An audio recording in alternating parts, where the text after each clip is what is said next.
Şükürjonga so'z beraman. Hozir so'z navbati Şükürjonga. Qarang marhamat. Keling. Qatishmaysanmi? Men nima kerak menga? Hozir. Yo'q, mayli yo'q. Beraversan o'sha o'cha. Qo'yib bergan narsa topib. Assalomu alaykum. Shahardaga tashrif buyurgan aziz mehmonlar. Hamda mezbonlar. Mana bugun do'stimiz Rustamjon bilan bir yo'ldoshim bo'lmish. Qachon? Qach. Tereza xohlarini ekan kechasi o'tirar ekanmiz.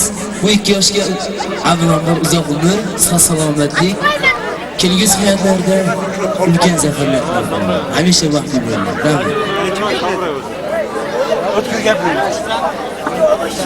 Yig'lama.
O'sha go'zal